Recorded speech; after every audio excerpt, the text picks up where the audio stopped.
about it? I spoke to him once, and he said, and nobody can try something like that because it can destabilize the country. That's what he told me in his own words. And thereafter, there was a meeting. He called members of parliament, and the matter stepped down. The matter has come up again. I have not asked him again. When I get an opportunity, when he comes back, I'll raise the matter again with him. I will say, Mr. President, a meeting was held here, this was said. A meeting was held here, this was said. What do you have to say about it? Mr. President, do you want us to destabilize this country? Are you part of it? What they are saying, the president will pronounce himself on the matter. But I want to say that there is no motion of impeachment against the Deputy President of the Republic of Kenya that can find itself on the floor of the House unless the President of the Republic of Kenya gives a nod. Okay. And again, even if it was to go there, nobody else has the capacity to push it through. It's only the President himself. There is nobody else who can. Getting 233 members of parliament, it's only him who can push it through. But that's another discussion for another day. Don't you think that's a problem? Because the Constitution of Kenya has separation of powers between the executive, the judiciary, and the legislature. Are you admitting that parliament is controlled by the president? What I'm saying in Mata Kenya Kwanza UDA, serious contentious decisions are agreed in a PG convened by the president. You saw the finance bill, he's the one who was driving it. So that tells you the way our PG works. Anything contentious, anything with serious national implications will have to get the nod of the president. And I understand the political party democracy, but are you comfortable that a House business must get a nod from the president, including a clause on oversighting the deputy president, in this case, invoking Article 150 of the Constitution? That is the reality of our Kenyan politics.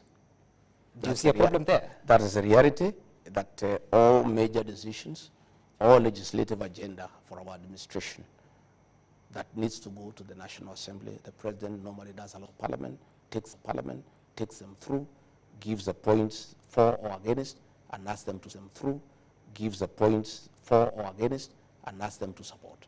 That, because every government has a legislative agenda. So the president will call his PG and whip his members into a certain direction. You know, you sat in parliament the previous, last term. Would you have been okay for President Uhuru Kenyatta to control how you are going to make decisions in the House? Well, in matters government agenda, it is right because the party that is in power has a responsibility to ensure that the president and his administration succeeds. And they have a responsibility to support this legislative agenda. So it is important that once in a while, when there is important matters of government before the House, the president will convene a meeting and persuade his members why they need to support that legislative agenda, and he will whip them into action. There's nothing wrong with the president whipping his people in a certain direction. So when is the last time you got instructions from the president on executing your mandate in terms of assisting him? No. I have clear duties given by the president in Executive Order number 1 of 2023. Yep. The president doesn't give me day-to-day instructions. I have many functions that I do, very many, by the way, and one of them is any other duties assigned by the president. That is the one now is on day-to-day. So when is the last time you got such kind of an assignment? I think I was in Nyeri, agricultural show last Friday to represent him. I was in Mombasa the other week to represent him in the agricultural show. Those are functions assigned to me by the president on a day-to-day basis. Okay, all right. And that weekend, particularly on Sunday, you were expected at an AIPCA church event that the president was attending. Instead, we saw you at the Our Lady of Sorrows in Kirinyaga. Why didn't you show up for the other event? No, I think people talk from ignorance. There were two functions. Yes. That the president was expected to attend, one in Kirinyaga and one in Nyeri. Two functions. They were in his diary, and aligned my diary with the president's diary. And therefore, I was in Kirinyaga to receive him. When I was in Kirinyaga, I was informed that he had changed and he would attend a function in Nairobi.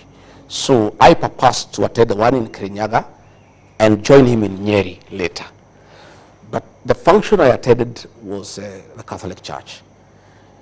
The Catholic Church Mass takes 2 hours and can never be interrupted. So I sat through the mass.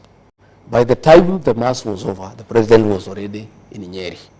Okay? So I could not leave the mass halfway and go to Nyeri. So I decided now that the president is already in Nyeri. Even if I left Kirinyaga and tried to fly to Nyeri, I'll find he's leaving. So it will not make sense. So I decided to stay in Kirinyaga and represent him. By the way, he was a chief guest in Kirinyaga, and there was even a plaque. So I sat through, and even the presidential dais was there. I sat there throughout, you know. But I think some people, some mischievous people in Nyeri who works around, put an empty chair, knowing very well I'm in another function, and took photographs just for mischief. You know what happens in the presidency. There's a lot of mischief around. You know, you say mischief, but that seat was next to the president. Yeah, it was there. But everybody, you know, my protocol people said I'm in Kirinyaga. So it was unnecessary to put a chair there that is empty when I'm not there in Kirinyaga, and everybody knows I'm in Kirinyaga. So they should have removed the chair or get somebody else who had you confirmed that you'd be in the Nyeri event? Yeah. Had you confirmed that you... Yes, I had confirmed I'm in Nyeri. So it is in order for them to put a chair there? No, but we give information that we cannot make it. The minute the president arrived, before I left Kirinyaga, it was logistically not possible for me to go to Nyeri. We have information that part of the reason why I didn't go to Nyeri is because you got intel that there are people who had been organized to heckle you. No, your intel is wrong. Nyeri is my home. Even if there was anything in Nyeri, how can I not go to my home? Nobody, for the avoidance of doubt, can heckle me in Nyeri, in the Mount Kenya region. Nobody. I attend all functions. Yep. I attend all functions, and I don't need to organize anything. Okay. So that intel you have is wrong, is mischief. I was in a function in Kirinyaga, and everybody saw me. Your people are there throughout the mass. So I don't know why people want to decide for me. So who represented the message of the president at the Kirinyaga mass? In terms of? The president's message. In terms of what? His contribution. There was no Harambe. We did not go for Harambe. What did the governor of Kirinyaga say? He said the president has given us some money, which is okay. There's no problem. Don't you think you should be the person to deliver such a message? Well, that's the decision of the president. I cannot decide for the president what he wants to do with his money. That is his money. I have no right to ask the president to give me his money to take where he wants to take it. If the president was to send Anwar Iguru to a meeting where I am with his money and not send me, that is his decision, and we must respect it. Does that show a good working relationship between the president and the I don't read much out of it. You don't? Because I was not going for Harambe. I had not talked to the president, so he did not send me. I just went for mass and was there to receive him. But if he has decided to send somebody else with his money for a function in my presence, that's a decision the president makes. Okay. It used to happen all the time during the time of Uhuru Kenyatta. All the time that was happening, William Ruto as deputy president would be there. Somebody else would turn up with condolences and read when he's there. You know, I think these things. And there was a problem that time. If I don't know whether President William Ruto had a problem with it, I don't have a problem. He made it clear that there was a problem. If he had a problem with it, you actually spoke about it yourself. I don't have a problem with it myself. You don't have a problem with it. Okay, but you have also been missing in several functions, including even receiving the president as he came back from Germany. You have always gone to the airport to receive him. This time around, we didn't see you. We saw the Interior Cabinet Secretary. What has happened, Sam, is that I always align my diary with that of the president all the time. And as long as I am aware of his functions, I align accordingly. So sometimes, if I'm not aware, I'm not able to align because I also have my own program. What does that mean? You were not aware he's coming back? I was not aware of the time. Okay, so what has happened is that I think 2 days, I think about a week ago. Okay. I think about a week ago, we have a diary for the president where I am there, my private secretary is there, my chief of staff is there, and all his issues are there. So we align. I think about a week ago, we were removed from that diary, you know. So we are not able to follow exactly what is going on. So we are not able to align. But when we are in what is happening, like yesterday when I was in, I went to Lamu. Yeah. For the funeral of the deputy governor of Lamu, yep. Who is a good friend of mine, and I am also in charge of intergovernmental coordination, so matters devolution are my purview. When I was there, a letter came that I am needed at State House for the swearing in of the Inspector General of Police, but I was already in Lamu. Yeah. So it was not logistically possible for me to leave Lamu and, and attend. So when I'm aware of where the president is, at what time, I'm always there. If I am not aware, then there's nothing I can do about it. All right, Mr. Deputy President, we'll be taking a short break, but you come back to that particular part that you're talking about. You no longer have the visibility of the diary, but of course you're watching the conversation with the Deputy President of the Republic of Kenya, that is Honorable Rigathi Gachagua. We'll be back shortly with this conversation on so many other issues, including the new look government and what the mandate of the Office of the Deputy President is and what he has been doing about it. Stay tuned.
To demean me, to disrespect me, to harass me, to persecute me, to intimidate me, to coerce me. That is a commitment that you gave. I ask you, Mr. President, keep that commitment. Are you frustrated? I'm not. I am, let me tell you, son, you don't know me. Many people don't understand Rigathi Gachagua.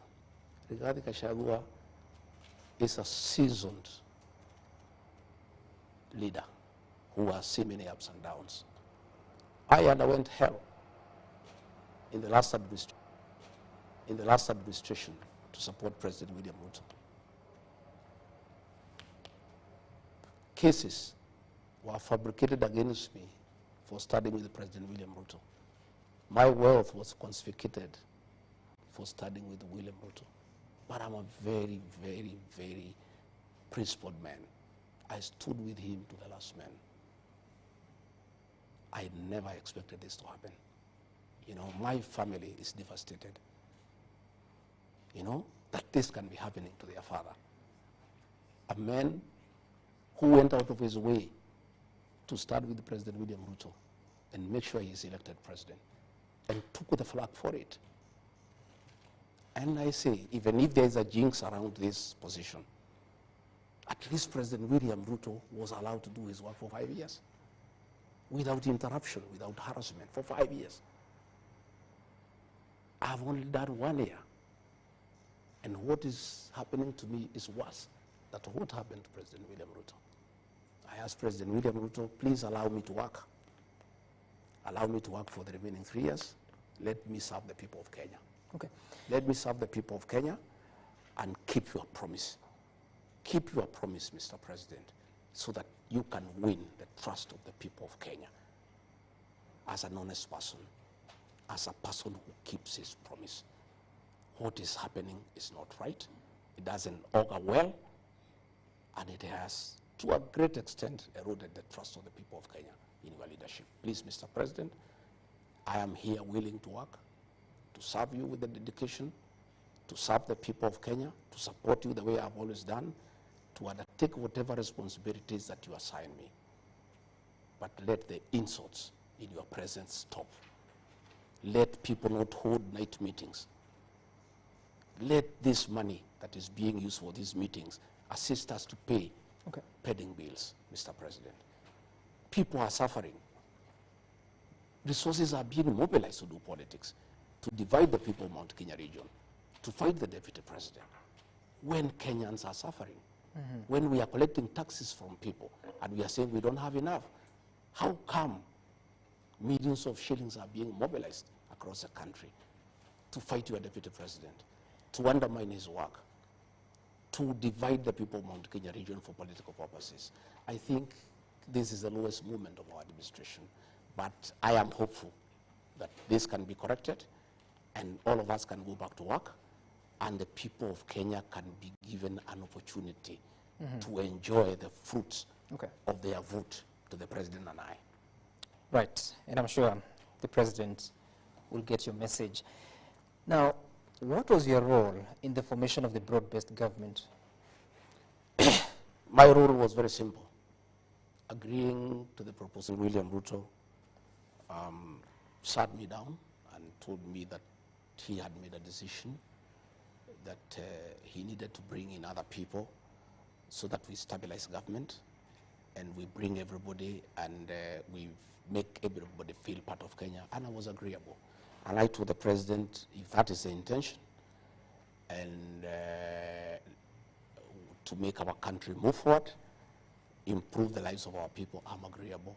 And I accepted 100%, and I support the broad-based government. I support the decision by the president. I embrace the people who joined us, and I am working well with them, and will continue working with them.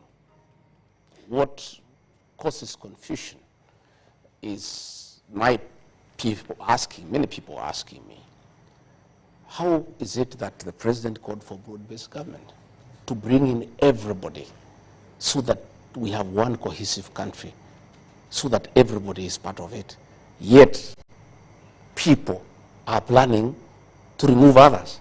How does it work that we have brought in ODM people to come and join us, yeah? And then we are saying, now that we have brought these ones, now we have the numbers to chase this one.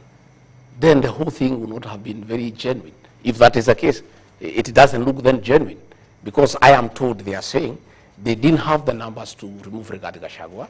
Now that Raila Odinga has come on board, they can use his members of parliament to join and kick Gachagua out. Then that would defeat the purpose of the broad-based government. But from what the president told me, and I believed him, is that we are bringing these people so that we have one country that is cohesive and we carry everybody along. And it made sense to me. Do you still and I'm still persuaded that is the way to go. Okay. But from what I am hearing from these characters, for the meetings that they hold, and there are people very close to the president, is that the purpose of the broad-based government was to get numbers so that they can get the numbers from ODM, join the ones from Kenya Kwanza to chase Rigathi Gachagua away. If that was the intention of the broad-based government, then that would have been the deception of the highest order. And I don't think people would ever forgive the president if that was the intention. Deputy You know, President, and I don't think, yeah. from what he has explained to me, and I'm persuaded that he meant well for the country, and I'm in support of the whole thing. But if it turns out that the purpose of the broad-based government was to get numbers from ODM to join and put them together with UDA to impeach the deputy president, then the whole broad-based government would have been a deception. It would have been a con. Have you seen the formal agreement between the president and Raila Odinga? No, I trust the president, and many times, and many people accuse me of being a bit reckless. I am a very trusting person, because when you are trusting, you trust others. The president gave me his word, and I was happy. And if there was any written agreement, I'm not aware of it. Mm-hmm. I took his word that we need to bring these people so that we work together to make our country move forward. By the way, Sam, so trusting is Rigathi Gachagua and his people from the Mount Kenya region that in the whole of this matrix, we are the only people without a written agreement with President William Ruto. We just agreed as gentlemen. I can tell you, when Musalia Mudavadi came to join President William Ruto, they have an MOU. With Moses Wetangula, they have an MOU. Jefferson Kingi, they have an MOU. Alfred Mutua, they have an MOU. Everybody wrote an MOU with President William Ruto. I and the people of the mountain, because we are very trusting people, we trusted President William Ruto, and we agreed to move in one party. We did not even form our own party to bargain with or to negotiate with him. We accepted him because we believed and trusted him. And we moved together on trust. Mm-hmm. And what we agreed is what we are proceeding on. So I have never asked the president for any written document or anything. I always take his word for it, because I'm trusting, so I also trust. Do you regret that decision? I don't regret the decision, but I have heard many of our supporters saying that it was an indiscretion on my part. I have not yet interrogated whether it was an indiscretion on my part or not. But many of our people, many of our supporters from the Mount Kenya region think that there was an indiscretion on my part. But I want to say I think I did the right thing, because trust is very important. And we gave President William our trust. We expect him to reciprocate that trust. Okay. And one of the ways for him to win our trust is to stop the humiliation of the deputy president. Okay. Deputy President, I think you've made that a point quite clearly. But tell me, even as you move ahead to now manage the broad-based government, you're out of the president's diary, you're not getting communication on the events he's holding. How then do you even coordinate the cabinet committees yourself? Have you chaired the committees since the reconstitution of the cabinet? No, I have not. I chair cabinet committees. And we used to have 6 cabinet committees. We have collapsed them into 2. We had a cabinet meeting, I think, on Tuesday. Mm-hmm. And we agreed we have 2 committees, one on governance, one on production. And I'll be chairing those committees, unless advised otherwise. Mm-hmm. And those committees have been very good, Sam. And part of the work that I've done for this country and for the president, I've held 35 cabinet committees since we were sworn in. And we have prosecuted. You said how many? 35. 35. Cabinet committees. And we have prosecuted 333 agenda items. And what those cabinet committees do, they are very, very thorough and very, very interactive and very, very exhaustive, because we even invite PSs, we invite CEOs, we invite technical people, and we do interrogate business of cabinet in a very comprehensive manner, so that by the time we go to the cabinet that is chaired by the president, more or less most of the issues have been agreed on, and the president gives his thinking and he gives his direction, and sometimes he agrees, sometimes he doesn't agree with us, and give it to him. Where he doesn't agree with us, he convinces us and we get convinced. And the president, in my view, did very well to set up the cabinet committees, because the president should be a consumer of finance, because he's a very, very busy person. And the kind of work we do here in cabinet committees, sometimes 6 to 7 hours, will be a bit heavy for the president because of his duties. What is the reason of so we collapsing? continue, Yeah. and those cabinet committees have worked very well. Okay. And I am very, very, very clear that we'll continue to have the cabinet committees. Right. And we'll be able to look at the cab memos that have come, and we'll be able to proceed to the cabinet for the final approval. If they were that effective, were they being reduced from 6 to 2? No, what happened is that there were 6, and then we were having issues of quorum.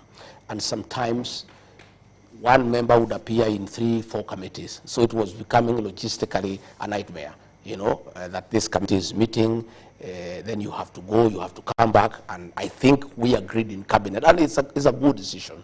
We reduced them into 2, one to do with governance, it has 11 ministries, the other one to do with production, it has 11 ministries. And I think it will work very well. Okay. And we will have the first cabinet committee, I think, next week, and we'll be able to process all the agendas that are before us so that we can proceed to the cabinet. You promised the people, or rather, during the campaigns you used to say that when Raila Odinga came to the government, under the handshake arrangement with President Uhuru Kenyatta, that's when you lost the Jubilee government of second term. And you said you'd never allow Raila Odinga into your government. Now it appears he has quite a hand in it. Yeah. Is that a deal breaker for you? Well, I look at it differently. Only a fool doesn't change his mind. We had President Uhuru Kenyatta, our 4th president, brought Raila to government and asked us to support Raila Odinga, which we, the people from the Mount Kenya region, were very unhappy about.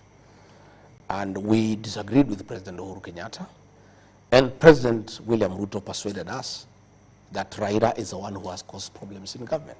He persuaded us, and he's a very persuasive leader, and we were persuaded. President William Ruto persuaded us that if we allow Raila Odinga to become president, this country will not move forward. And as a result, we disagreed with President Uhuru Kenyatta and rejected Raila Odinga and gave our vote to President William Ruto.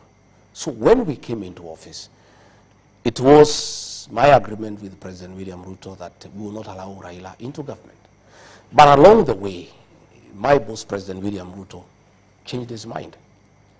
And he is the boss. And in this situation, Sam, we are not in a co-presidency. I'm just a principal assistant to the president. Mm-hmm. What he says is what carries the day, and I don't agree with him. I may have reservations, and I raise it with them. He persuades me many times. Other times he overrules me. And when I realized that he started having a relationship with Raila Odinga, I slowly gave way, because the boss is always right, and that is why many people say, oh, regarding Gachagua, he had said he has put traps in State House so that Raila Odinga has not come. Yeah, that was my agreement with President William Ruto. But that's not my house. The minute I realize they are meeting, they are interacting, I'm also not a stupid person, and I don't have to be told, in black and white. I relaxed, and I stopped even attacking Raila Odinga, and I let the president have his way. So by the time he decided to bring him into government, I had already formed an opinion that the president wants to work with Raila Odinga, and I was quite happy with it. In any case, my brother and long-time confidant, President Uhuru Kenyatta, had told us that Raila is a good man. President William Ruto convinced us otherwise. And we abandoned our son Uhuru Kenyatta, and we decided to go with President William Ruto. Now President William Ruto has told us exactly what President Uhuru Kenyatta had said, that Raila is a good man, we can work with him. If two presidents says a man is good, who are you to argue with him? So we have said, Raila Odinga is a good man, and let's work with him. Let's make him part of our political process, and let us build the country together. And I want to say, myself and my political base, the Mount Kenya region, have no problem whatsoever with Raila Odinga. In fact, what people are saying, and it's very interesting, they are saying a Mount Kenya king does not pronounce himself twice on a matter. Our son, President Uhuru Kenyatta, had pronounced himself on this matter. So that pronouncement carries the day. As we stand today, me and the mountain people are quite happy with Raila Odinga, and we don't have a problem with him whatsoever. And I can tell you, because it's important that I say so, myself and the mountain people feel very bad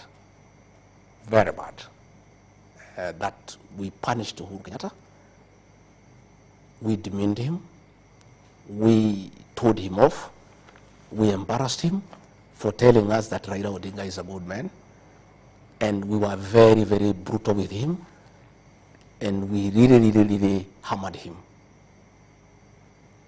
It has come to our knowledge that it was very unfair, because his crime was to tell us that Raila Odinga is a good man, and we decided that Raila Odinga is a bad man, William Ruto is a good man.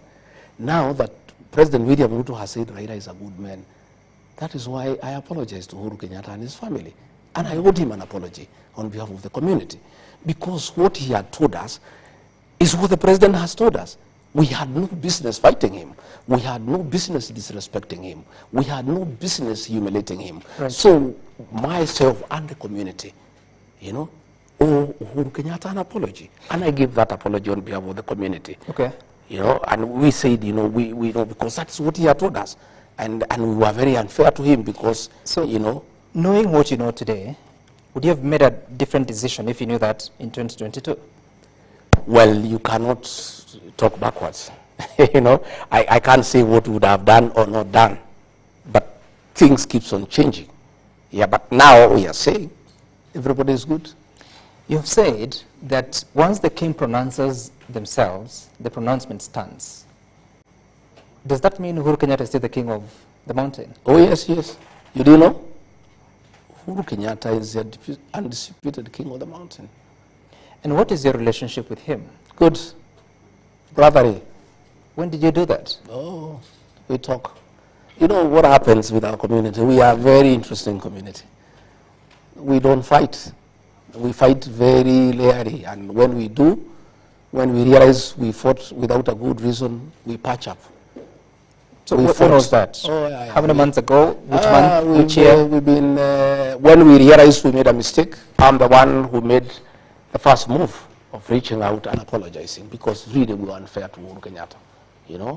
We were very, very unfair.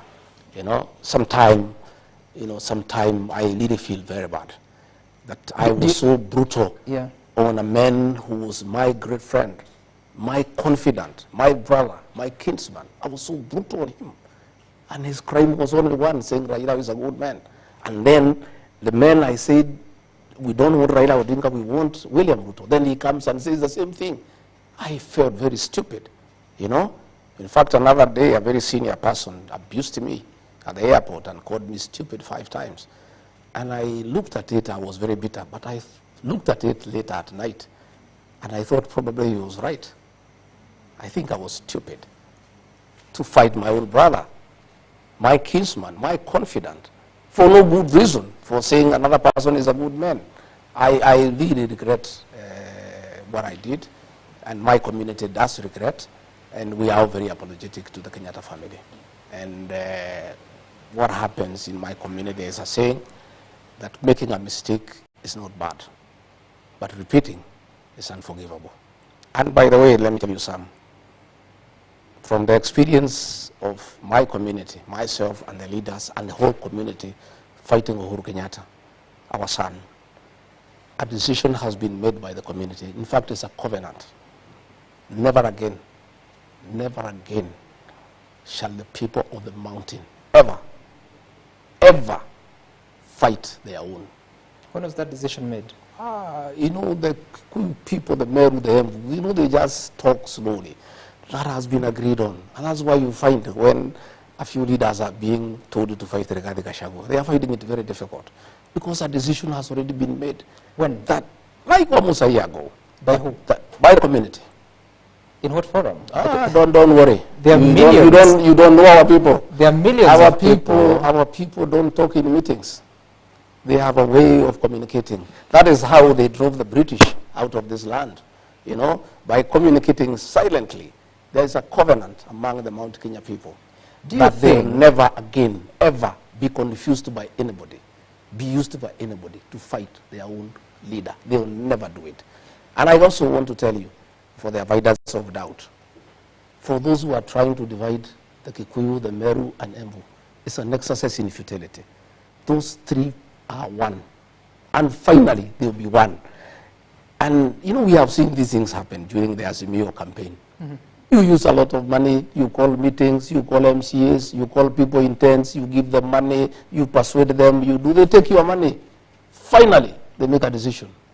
And you see what they did in 2022. I can tell you, this attempt to divide the Kikuyu, the Embu, and the Meru is an exercise in futility.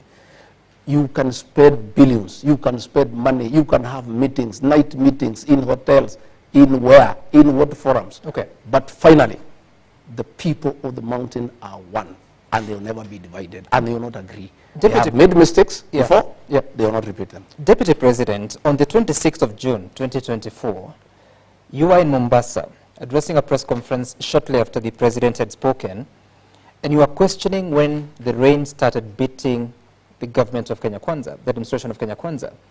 And you went out to attack Nuruddin Haji, the Director General of the National Intelligence Service, accusing him that he should take responsibility of the Gen Z protest that led to what we saw at Parliament on June 25th. What was your role in those protests? None. My statement in Mombasa is on record. I don't want to delve into it. I pronounced myself. I said what I thought of the situation. And that remains my truth. And anybody can challenge me otherwise. I don't want to delve into that statement because it was a public statement for consumption. Do you stand with it? I said what I said. Do you stand with it? Have I ever issued another statement countering that one? You believe the National Intelligence Service is responsible I have for the said, protests? I've said some, please allow me, I don't want to go into the merits and the demerits of that statement. The statement was crystal clear. It was in broad daylight. It is still there. You can interrogate it. Why would you come out and make such a statement about an officer who sits in the National Security Council, yet you have access to him or even the president? I have said I made that statement. I don't want to go into it. Please allow me not to go into it. That statement I made in broad daylight. You covered it live. It is still there. You can go and read it and listen to it once more. But in the spirit of accountability, because it was your statement, and I believe you made it after thorough consideration, and you raised issues to the person of the Director General. You said he should resign. You still believe so? I have said I talked to that day. Sam, allow me to leave it there. I don't want to go into that matter. Do you think that your tribulations have something to do with how you conducted yourself during that period? I don't think so.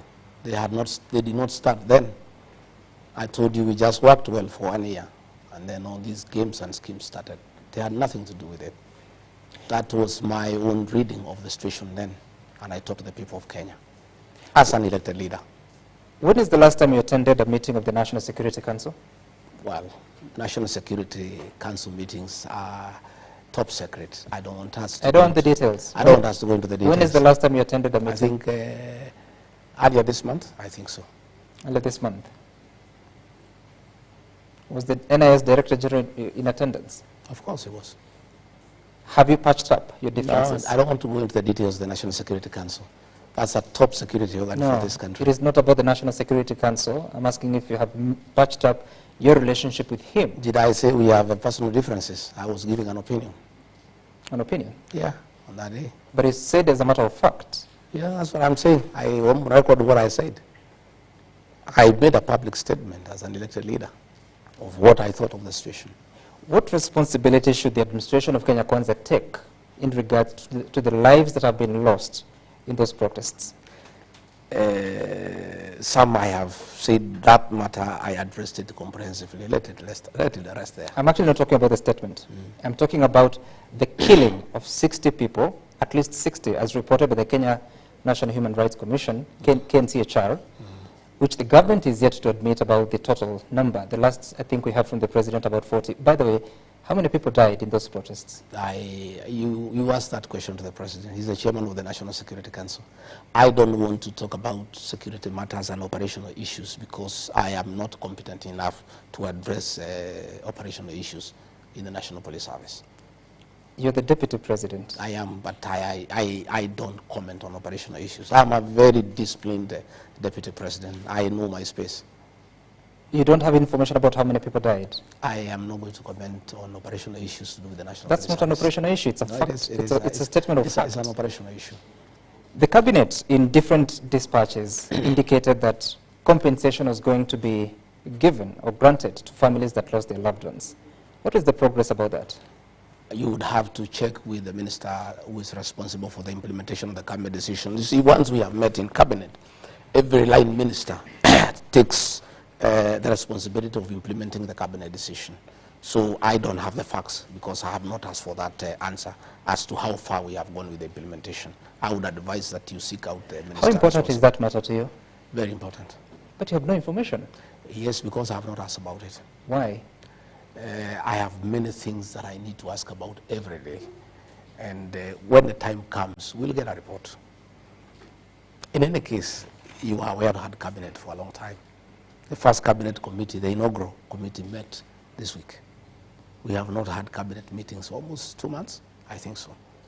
So the last one was, I think, July, early July. I think so. Then cabinet was dismissed on July 11th. I think so. For almost 2 months, we have not had cabinet meetings. So what should we do? What should the country do? Because they're waiting for answers. There was a promise by the president. You follow up with the minister responsible for that particular document. Because you see, once cabinet has met and made resolutions of cabinet, it is in cabinet upon the respective cabinet secretary to follow up and implement what the cabinet has decided. What are your thoughts? Because the Gen Z-led protests were because of the Finance Act of Finance Bill 2024. Why didn't your administration listen to the people, and what responsibility would you take? You had my statement. The answer is there. We are here. We are speaking but to I'm the saying, president. Sam Gituku, I gave a very comprehensive statement in Mombasa. And he doesn't about have to what I repeat it. felt. I still feel the same way. That? Yeah. That we must listen to the people. That was my position. So why didn't the government listen to the people? Sam, I've pronounced myself on that matter. Please give me an answer, Deputy President. Why didn't the government listen to the people? But we listened to the people. We shared the finance bill. But already too much damage had already occasioned, and that was the gist of my statement. So why did we have to take that? That is the question I was asking. Do we have to wait for things to get to this magnitude for us to act? That's what I was asking then.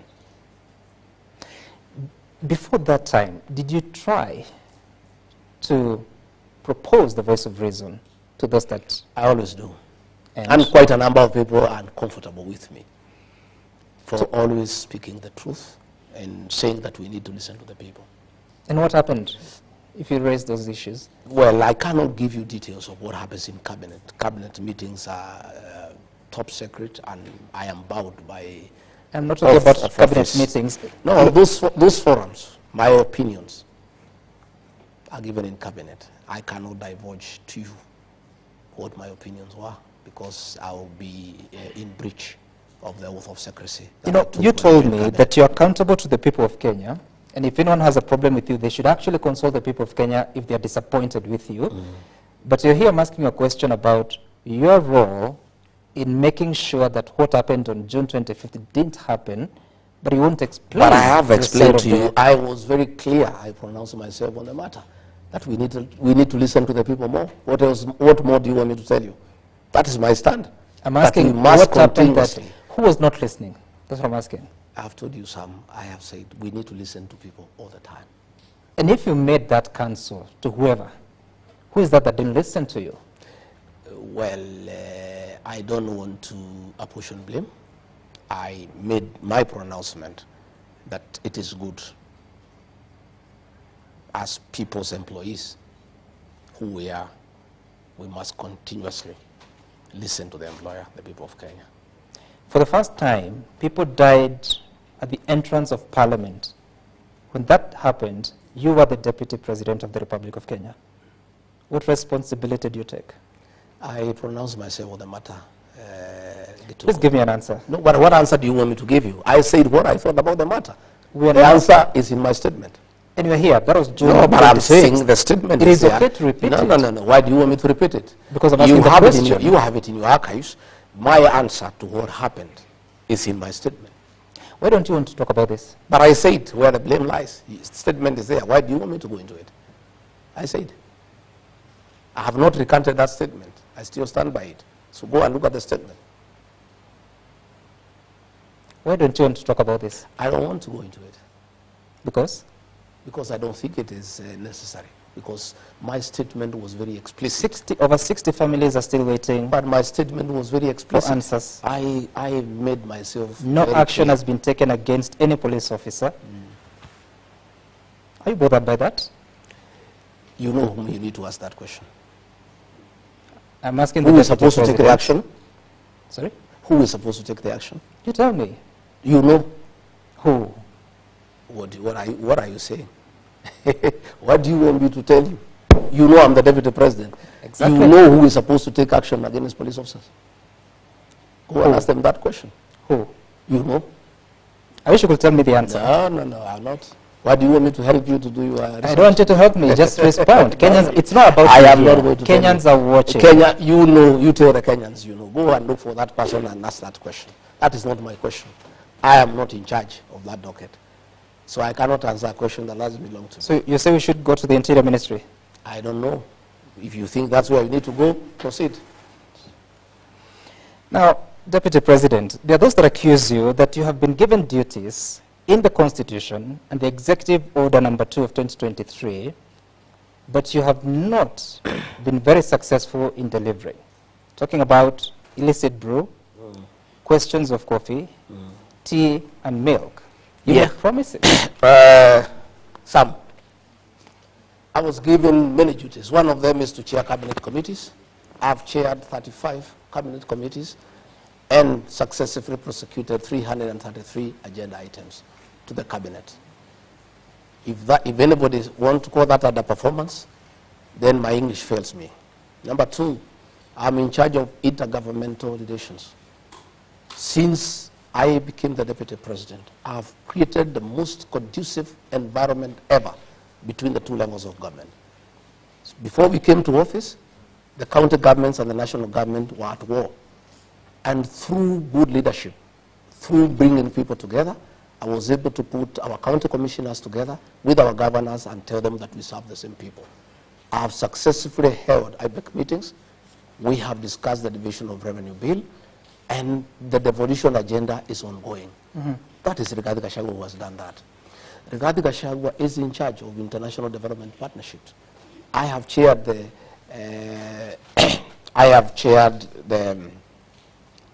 Development Partners Forum. I've held meetings with our development partners. I have made all the necessary interventions between the National Treasury, the Attorney General's Office, the Ministry of Foreign Affairs, to unlock billions of dollars that were held because of bureaucracy, because there was no liaison between the development partners and the national government. I am in charge of constitutional commissions and independent offices. I have held meetings with constitutional commissions and independent offices, the Chief Justice, the Attorney General, the Inspector General of Police. For the record, there was a very big dispute between the Inspector General of Police and the National Police Service. Through my office, I mediated and solved the problems. They used to exchange insults in the press. You have not seen that anymore. That is work that I did. I have successfully mediated differences between the Ministry of Education and the Teacher Service Commission. And you can see they are working in harmony. Again, Sam, right. I'm in charge of the development program by World Bank of about $3 billion for Northern and Northeastern Kenya. I have successfully held meetings and organized for fast tracking of programs in Northern and Northeastern Kenya for those counties funded by the World Bank. Again, that is work in my office. In matters coffee, the president assigned me to lead coffee reforms. He did not tell me to take over the Ministry of Agriculture or to take over the Ministry of Cooperative Development. he asked me to initiate and drive coffee reforms.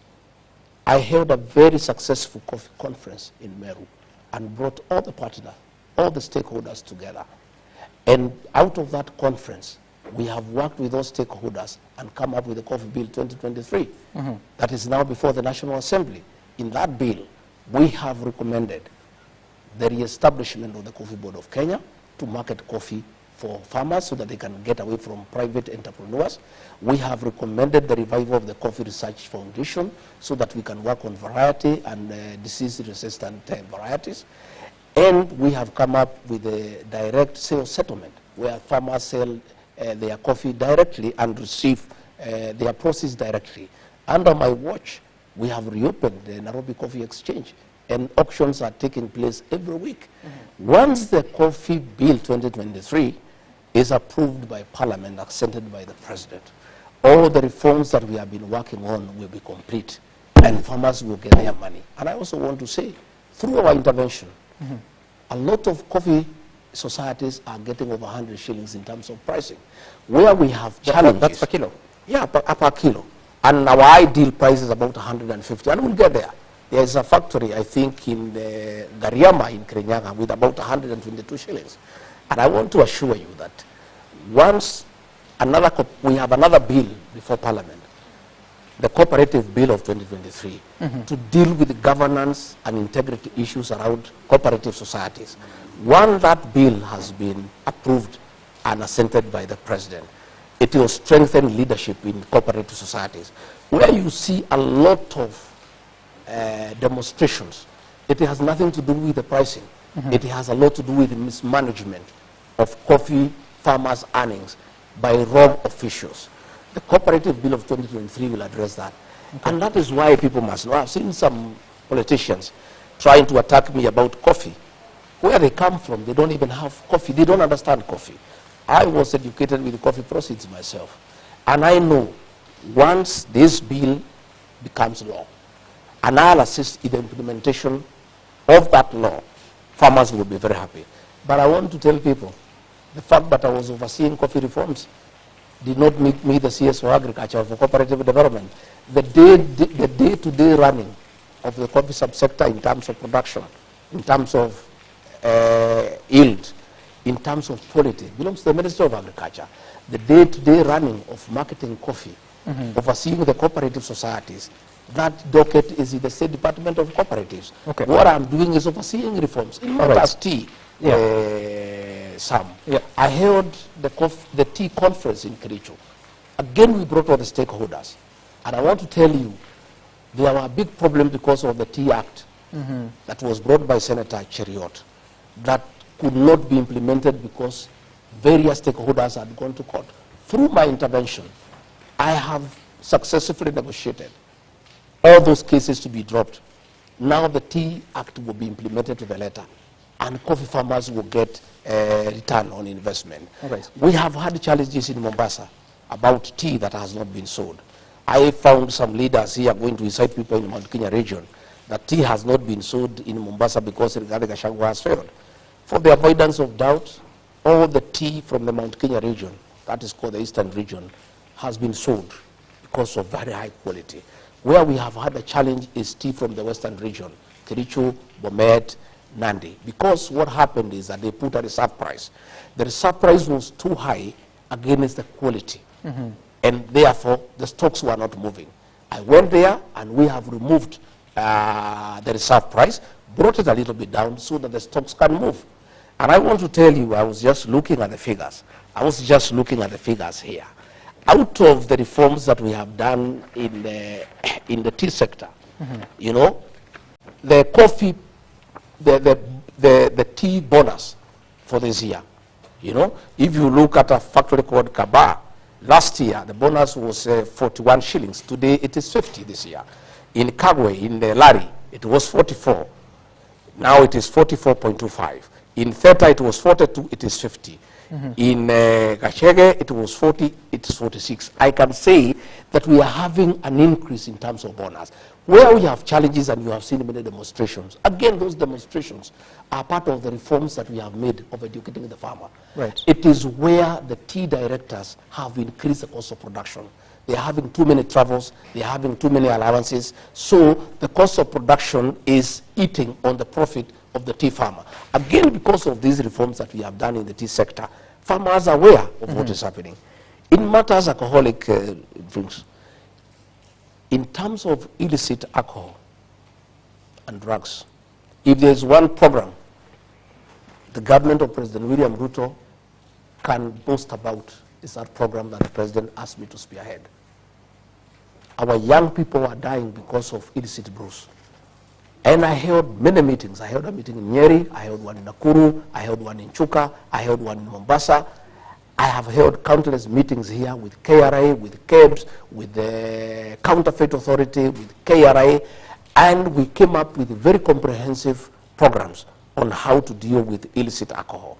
And I can tell you, and you can go and ask for yourself, out of those interventions, we have, to a great extent, eradicated the consumption of illicit brews. And it has been very successful.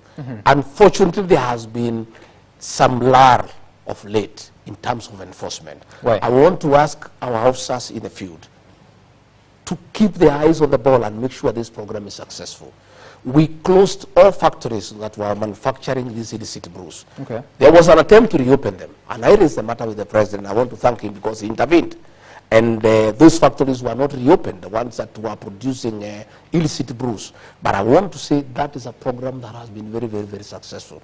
Some, in terms of duties that have been given to me by the president, on coming to office, he asked me to chair the emergency drought response team. And I successfully mobilized resources across the country during the worst drought in 40 years of this country's history. And I made sure not a single person died. I was all over the country. I was in Garissa, I was in Wajir, I was in Tana River, I was in Kajiado. I mobilized food. Again, at that capacity the president gave me, during the El Nino rains, again I was able to mobilize resources, our development partners, our county governments, our national government, and to make sure that no Kenyan died. Okay. And to make sure that people got support the way they are required. Right. So anybody, I would like somebody to ask me, out of the work that have been given by the president, the 8 or 9 functions or so, which one have I failed? President has asked me to represent him in international engagements. Okay. I get that. Deputy President, so you also said, and we're getting to the tail end of this interview, you also assigned the role of Nairobi Rivers Commission. Yes. Just recently, we saw, should I say, a relaunch of a program to clean up the river. Were you there? No, I was not there. Why? It's under your The functions. Nairobi Rivers Commission has been under my office. Yes. But we did not get any activities underway because we did not get the requisite budget. So there were no activities. The president took over the responsibility of Nairobi River. That was a delegated function. And the person who has delegated a function to you, when he needs to take it up and proceed with it, he does not even need to consult you, because it's a delegated function. And the president went to launch that program, and it is going on well. But subsequently, I joined him at Kenya School of Government, where we met the administrative officers, the chiefs, the assistant chiefs, and the village elders, again to anchor the program. And that is where the president called me for that meeting, because I also have a way with the administrators. Why didn't you attend that event? It's important. It's one of your functions, even if the president... As I have told you, I was not aware when it was taking place. And I have told you exactly what happened. But the one that I was invited, I was there. Then it means it's been longer than 1 week that you've not I'm been... not sure exactly when, but I'm saying any function that I need to attend, that I'm aware of, I'm always there. So the one at the Kenya Institute of Government, where the chiefs, the assistant chiefs, were there, and the village elders, I was there, and I spoke for a long time. Okay. And I advised them on what I think they should do. Okay, let's try and get your understanding. There are a lot of conversations going on, including the expansion of the Jomo Kenyatta International Airport. There's a PIP, privately initiated proposal that has come from Adani. You've had a conversation of what has been going on, perception of failure of transparency. What are your thoughts about this? I've heard about. I am not private to the arrangement because it is not in my docket. I have not been assigned to deal with it, so it has not come to my attention officially. So what I know is what I'm also reading and hearing. You know, I'm listening to the people of Kenya. What I know is what I'm listening to the people, but I don't have the details. I will not be able to say exactly what the details are. Is it a good deal for the country? Is it a bad deal for the country? I don't have those details. I'm a very truthful person. If those details are put before me, I'll be able to apply my mind and give an opinion. As it is, I'm just listening like that. But Deputy President, you chair committees. And these committees, when Kipchumba Murkomen was the Transport Cabinet Secretary, you are still chairing those committees. You never heard of such? What the details were not brought before the committee. What was brought to the committee is that there is need to expand JKIA. And we said, go ahead and expand JKIA. But as to the details of the PIP, as to the level of investment, as to who do it, that has not been You've never heard of it? I've not been brought to a committee that I chair. So with the questions that Kenyans are asking, and you are the presidency, so what assurance do you give Kenyans? Well, what I can say is that the next time that I hold a cabinet committee, I'll ask the minister in charge of transport to give us a brief as a cabinet committee so that I'm also appraised, so that if I go to an interview like this one, I can be able to answer. As it is, I'm as green as you are. I have no details. What I know is that Kipchumba Murkomen came to the cabinet committee and asked for approval to start arrangements to expand JKI. Okay. And we approved. And we went to the cabinet, we approved. But as to the details, as to how it is being done, as to who is doing it, whether it's value for the money for the country, whether the thing is above board or not, I cannot comment about it because I am as green as you are. Okay. Well, I have to admit that we've been reading about it and reporting about it. But what are your thoughts about the contentious university funding model that has a lot of students raising questions about the banding, but also causing a lot of discomfort among parents? I am a great believer in listening to the people. People don't just complain without a reason. We came up with this financing model. It was brought by Minister Machogu before cabinet committee. It went to cabinet. We looked at it and we agreed it's a good model. But Kenyans think differently. And at the end of it all, Sam, we must listen to the people. Because all these things we do are for the benefit of the people. If the people we are trying to help feel so bad about something, you cannot insist on it. And that's why I'm happy that the president has appointed a committee to review, you know, and reconsider what people are saying. Again, we need to listen to the students, we need to listen to the parents, we need to listen to the vice chancellors, we need to listen to the lecturers. It's about the people. And I am in agreement 100% that where people raise issues, we have a responsibility as an administration to accord them a hearing, because we are not rulers. So we are leaders. Why is it that the listening is always after the fact? Well, some you do things that are well-intentioned. Sometimes you come up with a program and you mean well and you think you have done the right thing. And when it goes to the beneficiaries, they think differently. It does not mean that you had bad intentions. What it means is that nobody knows everything.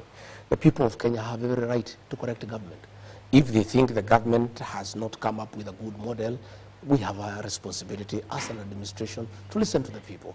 And I think I want to, you know, applaud the president for agreeing that we need a committee to listen to what people are saying, and we take their views, and probably and hopefully they'll help us to make a more informed decision. Do you find anything wrong with that? Because if you look at the committees that have been formed, in total more than 100 people, yet the cabinet has 22 cabinet secretaries, if you, to include yourself and the president and the attorney general and the secretary to the cabinet, that's 26 people. Now the committees are more than those, yet you're the policy making organ, you make decisions or you endorse decisions that eventually go afoul against the people, and they have now to use taxpayers' money to correct those mistakes. What's going on? Well, mistakes have happened. We have to correct them some. If the decision we made as cabinet has not gotten favor with the people of Kenya, the same cabinet cannot review that decision. I think what the president has done is the right thing. Give some other minds the benefit to interrogate what the cabinet did against what the people of Kenya are saying and advise the government on the best way of going about it. Now, we understand the president is leaving the country tonight. Are you aware? I am told he is leaving the country, but I'm not aware of the time. So I have not been informed as of this evening. Has he briefed you? No, I have not talked to him today. But he's leaving. Well, he'll talk to me in his own You're time. his senior-most assistant, principal assistant. Yes. And you do not know. As the time he's leaving, I'm not aware. Did he tell you he's leaving? I have not talked to him today. You don't know? He has not officially, communicated to you telling you that he's leaving? No, he has not communicated to me officially. For how long can you continue with this? Well, as long as it depends on the boss. Your family is devastated. You said your words. You feel you're being mistreated. You said. Yes. You think the president needs to call the people around him to Yes, order. of course, absolutely. Would you resign? No, never. Why? I've been given a job by the people of Kenya. This job has its own hindrances and challenges. It's part of the job process. And when I took this job, I knew it's not easy. Only I didn't know it will be that soon. I thought probably we'll have a good time the first 5 years, and if there are challenges, maybe later.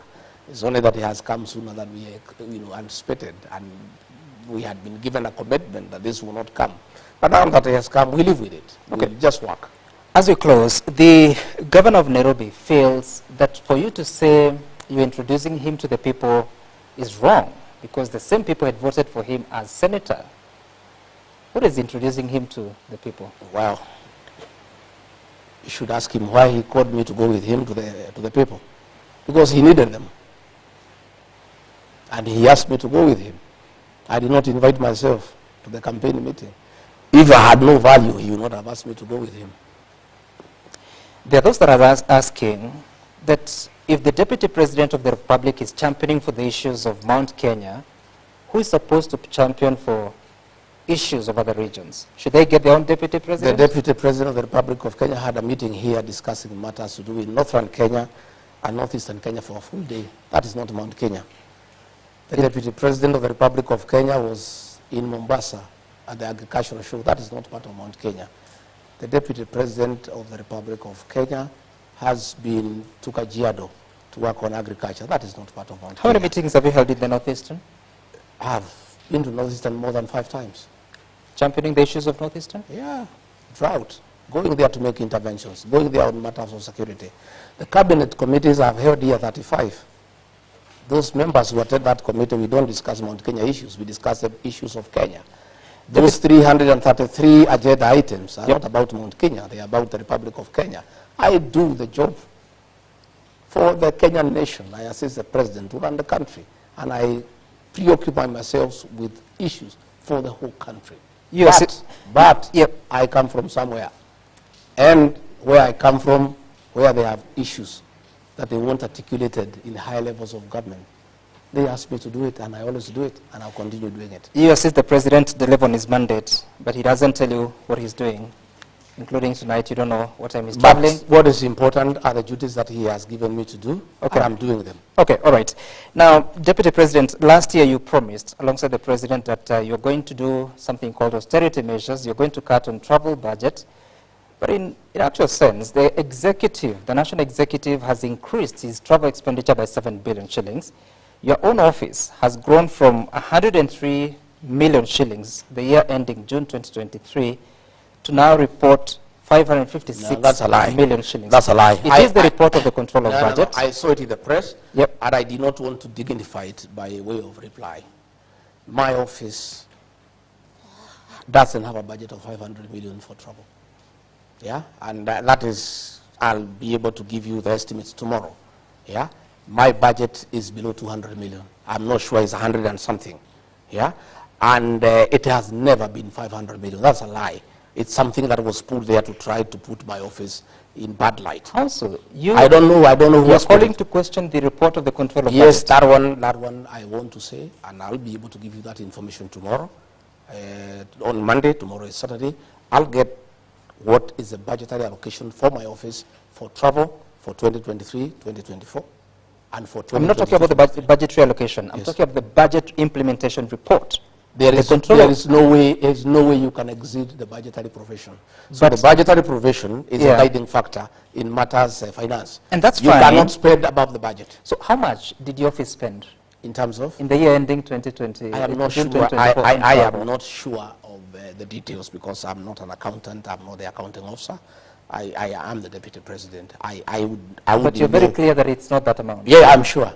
It's below 200 million. The control of budget bases her reports, or her office bases the reports on the reports from the accounting officers. I will be able to get a clarification for that one. In fact, I saw it in the press, and I had decided to raise it. It got out of my mind. Now that you have raised it, I want to clarify to the people of Kenya on record, and some on Monday. I'll give you the actual budgetary allocation for my office for international travel. No, that's not for international travel. It's domestic and international travel. But you cannot mix the two. No, that's how it's reported. No. You cannot mix the two. So how much did your office spend on domestic travel or domestic travel is heavy. How much? I don't know the figures. But what you must know is that I have 9 functions, Sam.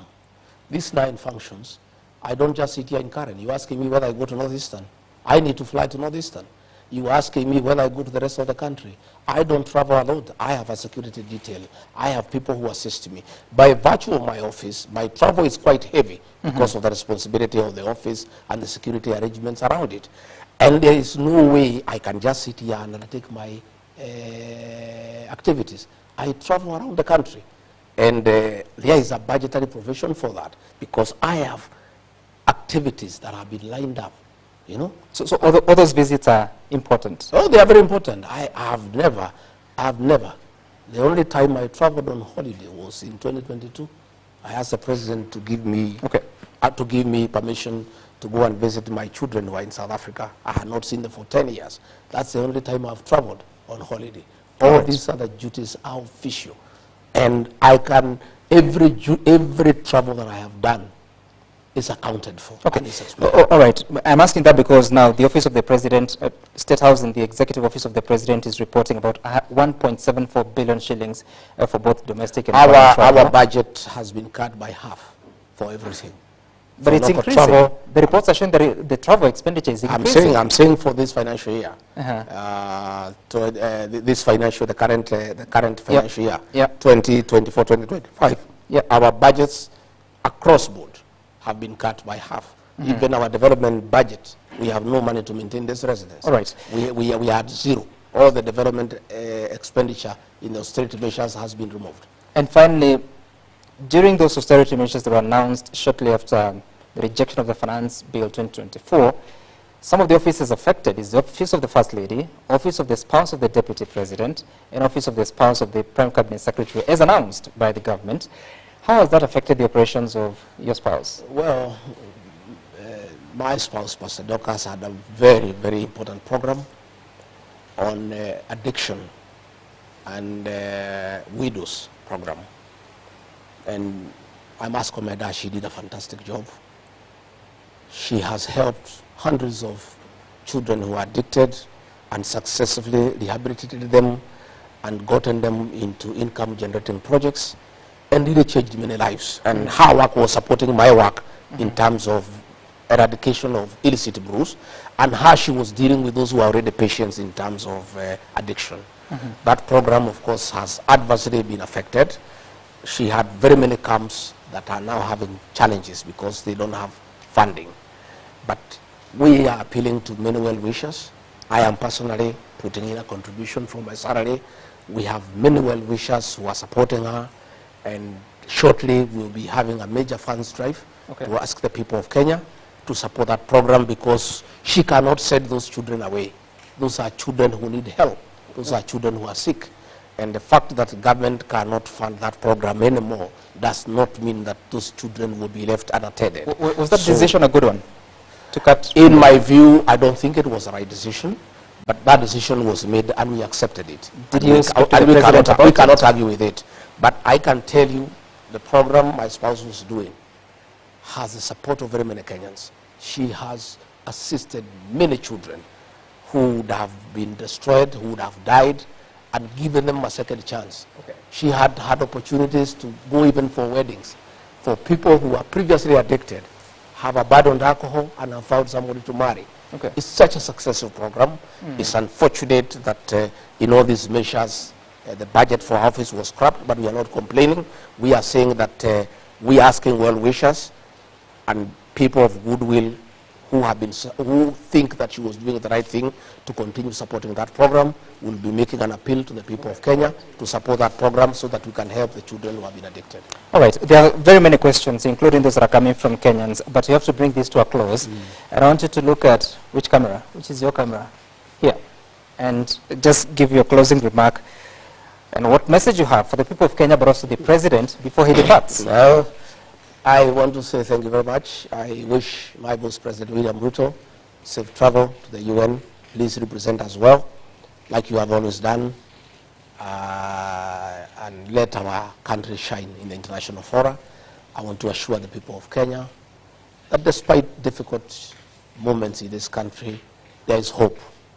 Kenyans are very prayerful people, and I know that people are very patient. They endure a lot, and there's a lot of lessons.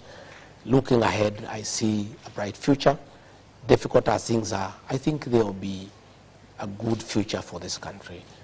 I want to ask the people of Kenya to pray for me so that I get strength, I get courage to soldier on despite the challenges, despite all that is going on around us. These are challenges that have been seen by other people there before, and I'm sure I will overcome them. We believe in the power of prayer. I want to assure the Church of Christ that I support their programs. We had an MOU with them. I believe in the freedom of worship. I believe that we should let the church regulate itself so that they can be able to carry on with the good work that they are doing without too much interference. Otherwise, I want to thank the people of Kenya for listening to me. I want to thank you, Sam, for coming over. And I look forward. And also be looking for me. I'm the one who looked for you. I had some people asking, why doesn't Gachagua do national television? But you guys don't look for me. The people who do, the people who do the vernacular stations are always looking for me, and I'm always available, Sam. We have been looking for you for no, but you are saying I'm the one who looked for you. Please look for me. This time around, yes. Please look for me. I am available. And many people, you know, were doubting my capacity to express myself in the English language. You remember to the run-up of the election, many people, you know, had very low opinion on my level of education and power of expression until I went to the running mate debate, and then they knew that I know something. So please be looking for me. Sure. I have a few things that I know, and I can express myself. You know, some are saying that Kimani Ichung'wah smoked you out. He didn't. He didn't. He didn't. There's things that I needed to discuss. I don't respond to those politicians. I will never dignify their insults by responding to them. He's not just those politicians, he's the leader of majority. I'll never dignify their insults. I am a self-made man. I do things at my own pace. I had issues that I wanted to address. Okay. Especially I wanted to address the issues of my office because people are trying to create an impression that I just politic. I have a lot of work that I do. I have a lot of work that I have done for this country. I'm a very patriotic Kenyan. And those who try to put for me a tribal tag, they'll be sorry. You know, the other day I went to Nyanza. I got a hero's welcome. You know, people thought that I'm only popular in the mountain. And I really want to thank the people of Nyanza for the love and compassion they showed me. I was amazed and I was excited. I went to Kisii. I got a very good reception. I went to Masaini in Kajiado. I got a very good reception. I am not a tribal leader. I'm a national leader. Okay. And many Kenyans are happy with me because I'm truthful. And that's why you see where I go, I get very good reception. Okay. I'll be all over the country. I'll be traveling all over the country when doing my work. executing my mandate, the one that have been given by the president. And when the president asks me to do a specific duty, I'll always be there. All right. Even on my own, I'll also be traveling around the country, and I'll serve the people of Kenya equally. Despite the fact that it is becoming quite expensive, both the county and national government spent up to 45 billion shillings in the previous financial year. Well, you must go to the people, because it's about them. All right. You owe them service. All right. And you cannot serve them from Nairobi. You must go and talk to them. You must go and listen to them. You must go and explain to them what is it that you are doing.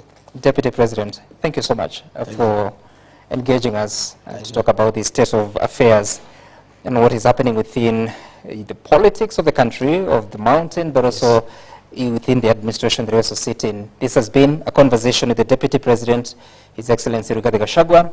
Up next is News Time on Friday night. My name is Sam Gituku. Good night from here.